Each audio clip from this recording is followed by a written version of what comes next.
Let us now learn about the concept of electric current. This battery is making this bulb glow by putting in a potential here which is 10 volts at A and a potential at B which is 4 volts. So there is a potential drop from A to B. This battery sends a charge, let us say 2 coulomb charge to A. When this charge is at A, it has a potential energy of 2 into 10, 20 joules.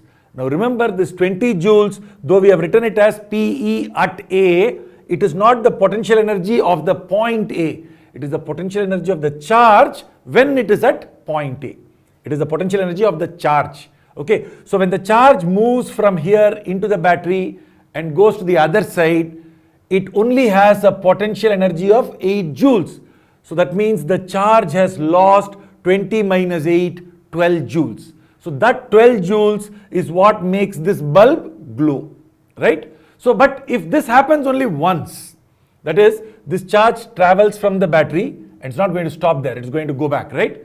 We are not losing the charge. The charge that came from the battery is going back into the battery. So only the energy of the charge is transferred to the bulb.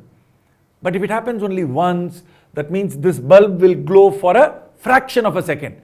That's not what we want. We want the bulb to keep glowing. So that means we must have continuous flow of charge. So charge Q is going through, notice it's going through the bulb, transferring energy, going back into the battery, getting some energy from the battery, again going through the bulb. So this is a continuous process. So when charges move like this continuously, then we say that we have an electric current. So what is electric current? Continuous flow of charges, right? Okay, now if you think a little bit about this, the energy received by the bulb is actually every second it is receiving because there are charges flowing through the bulb every second. Because every second the energy lost by the charge is the energy gained by the bulb. So that means each second how much charge passes through the bulb, that matters, because that is what is going to transfer energy to the bulb. So that gives us a very nice way to measure electric current. So electric current is measured by the amount of charge that flows through the bulb or through any circuit every second. So the amount of charge that flows every second tells us how to measure the electric current. Let us now look at the direction of electric current. Here I have some charges, positive charges that are flowing in this direction. The direction of flow of positive charges is defined as the direction of the electric current. How did that come about? Actually, in 1750s, Benjamin Franklin did a lot of research on electricity. He found out that there are two kinds of charges. He wanted to call them positive and negative. Of course, he had no way of knowing which was the charge that was moving. So he assumed that one of the charges was moving like that and he decided to call that the positive charge, and he thought the other one which was not moving is the negative charge. But unfortunately, he had made a mistake. 150 years later, J.J. Thomson found out that the actual charges that are moving was the negative charge. But it doesn't matter because the negative charges are moving like this, and if the negative charge is moving like this, it turns out that the current is still in the same direction. So Benjamin Franklin's definition of the current direction still stands. So still we use the idea that positive charge movement direction is the current direction, though we now know that in most wires, in most cases, it is the negative charges that are moving, but they are moving in the opposite direction. So the flow is the flow of negative charges, and the current direction is that way, which is opposite to the flow of negative charges. We will still use the definition that the flow of positive charges, the direction of flow of positive charges is the current direction. Is that understood? Let us now look at the proper definition of current. I have here positive charges flowing that way. Now if I ask you how much is the current, we can ask current through this wire. There is a charge here, there's a charge there, there's a charge there. Should we count all of that? No, you have to be very careful because actually current is defined for a cross-section area. So you make a cross-section of the wire, look at that area through which all these charges are going in, right? So how much charge goes through that area every second? So the definition of current is the net charge that crosses this area divided by the time.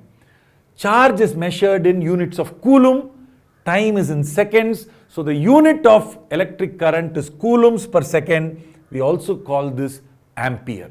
So 1 coulomb per second is 1 ampere. So ampere is the SI unit of current.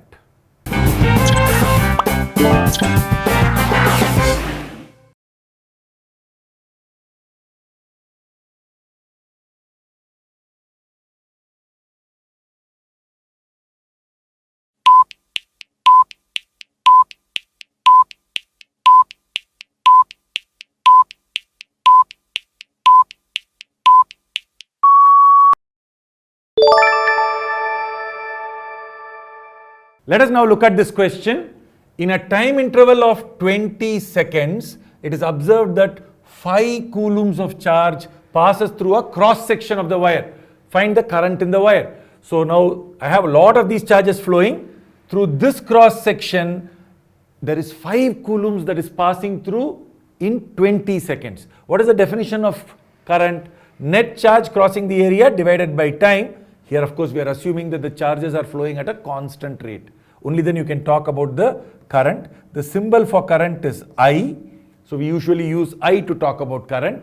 How much charge flows through? 5 coulombs. In how much time? In 20 seconds. And so 5 by 20 is 1 by 4 coulombs per second, which is amperes, or 0.25 amperes.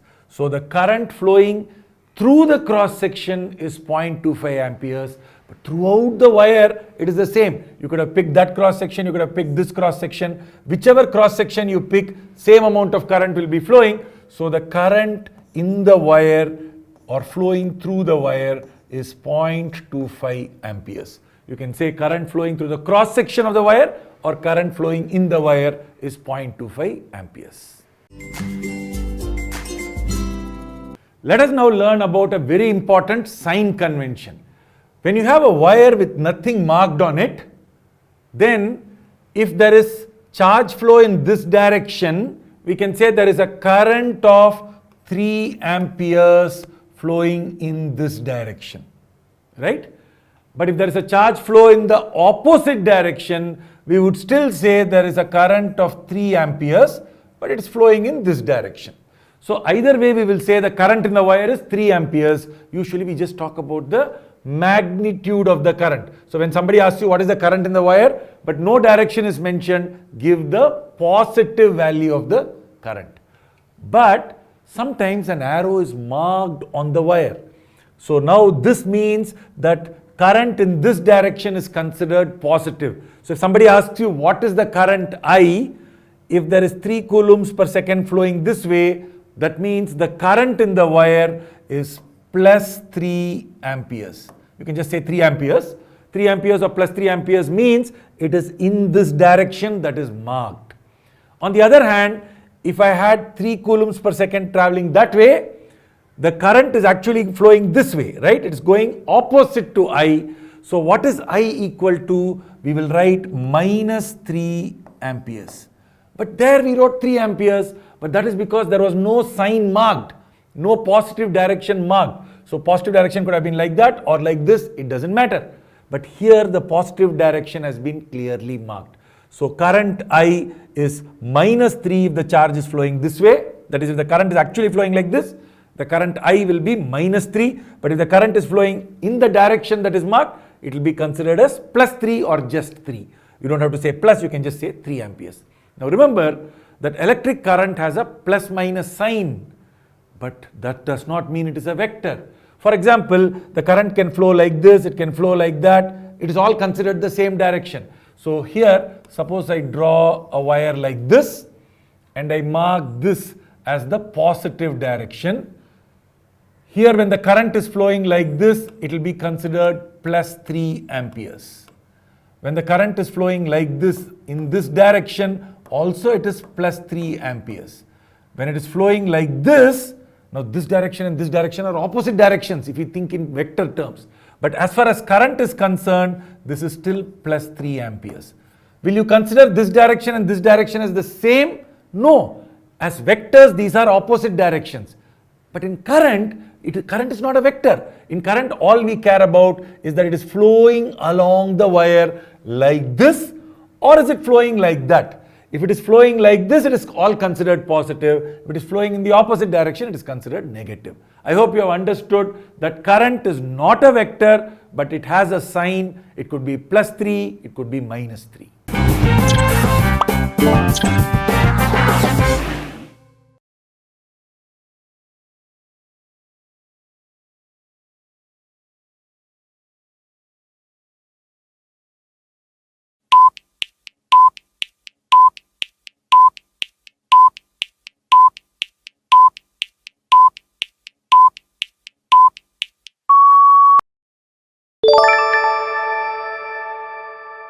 In this question, we have been given a wire AB with the current direction marked. So that means this direction is considered the positive direction.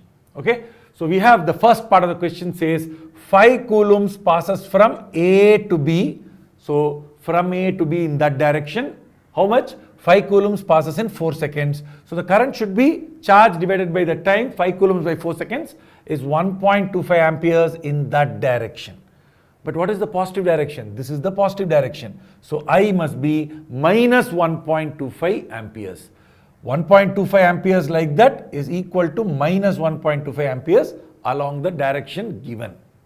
Let us now look at the second part. So in the second part, we have 2 coulombs passing from B to A. So 2 coulombs goes from B to A in 5 seconds. So the current should be 2 coulombs by 5 seconds, which is 0.4 amperes. 0.4 amperes in this direction, that is the direction given. So I is plus 0.4 amperes or just simply 0.4 amperes. You don't have to write the plus. Now let us look at the third part of the question. Minus 7 coulombs passes from A to B in 2 seconds. So I have a negative charge going from A to B. I have minus 7 coulombs going this way. Okay, so I can calculate the current by saying minus 7 coulombs by 2 seconds minus 3.5 amperes. But minus 3.5 that way is the same as plus 3.5 this way, and 3.5 this way is the direction we want. So I is plus 3.5 amperes. You can also understand this by saying that if negative charges move from A to B, it is the same as positive charges moving from B to A. So instead of saying minus 7 coulombs goes this way, we could have said 7 coulombs goes from B to A, which will mean 7 by 2, 3.5 amperes from B to A. That is the direction of I marked. So therefore I is 3.5 amperes.